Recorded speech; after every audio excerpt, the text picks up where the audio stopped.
When is it not enough? So have them regulate it themselves. I see a lot of presidents create homework for themselves. You know, they have a handout or a slide or a video or something. And then somebody over here says, can you send that to me? And the president, wanting to please everybody, says, I sure will. And this person says, send it to me too. Send it to me too. Now the president has homework, like a 1 hour homework assignment. So that's why you have a website.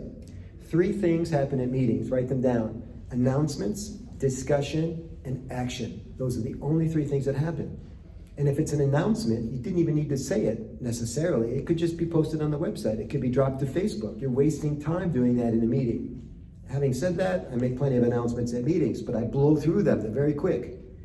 Discussion is something that it's important. It needs to be aired. It needs some time. Discussion would be 4, 5, 6 minutes. And action is a vote. Yeah, yes or no. It's usually a binary thing. Are we going to do this? Are we not going to do it? The third option might be table it. We talk about it another time.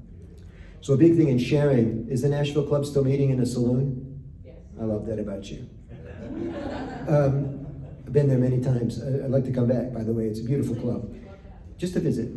But another thing that you want to share, you should share, are your financials. But you be careful what you wish for, man. You open up the financials, and then everybody's got a question about a misplaced decimal point or whatever is going on in it. It's not that you shouldn't talk to them about it if they want to know.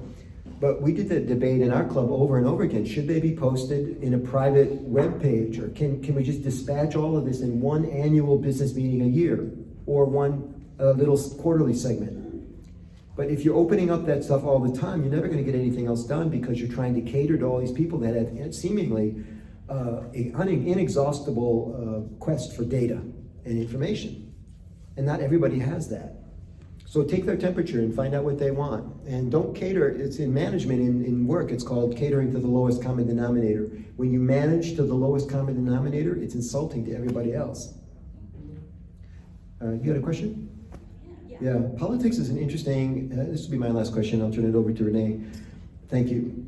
Politics, it's an interesting time right now because everyone is so sensitive, Politics has always been around. It's like a canker sore waiting just to crack open all the time, and walking around with this sensitivity.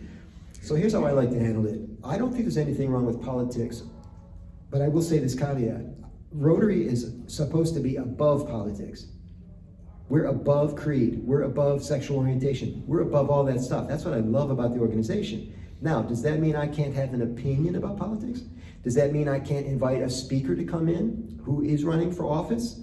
Now, what we have in our club, and I don't speak for Rotary International, just some guidelines, there is no politicking.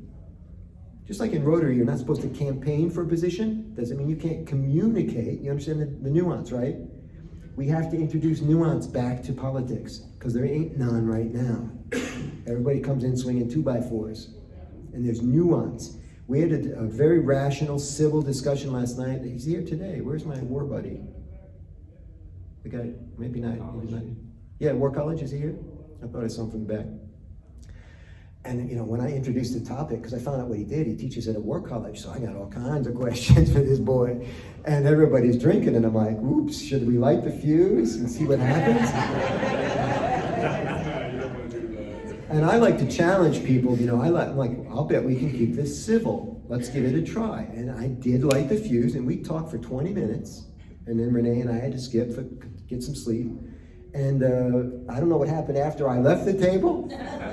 But everybody was quite decent. There was one guy at the table who was a little anxious and, chomping at the bit to, sink his teeth into because the interesting thing during COVID is we all became experts. We all became doctors. Dr. Babb, he really is a doctor. We all became socioeconomic experts. We all became political activists. We all got really good, and it's the information age. Everybody has access to the same information. But I agree with you. There's no room for that kind of stuff in the club setting.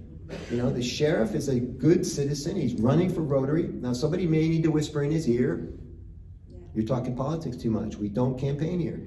And when you stand up, you don't need to remind everybody you're running for election every single time. That's not what this club is about. You have to have that talk if he's coloring outside the lines. Okay. I'm going to turn it over to Renee, and she's going to help you with nutrition and sleep and other questions you have. Get them ready. And we both do this. Again, this is our chance to help and give back. I have a group called Present Like a Pro on Facebook, and you just get free tips on how to become a better speaker. Present Like a Pro group, I think, is the official name. And Renee has a group on Facebook. It's called Eat, Evolve, and Inspire. And if you join those two groups, you're going to get dripped. It's called in marketing. You're going to get dripped this ongoing tips on how to be better.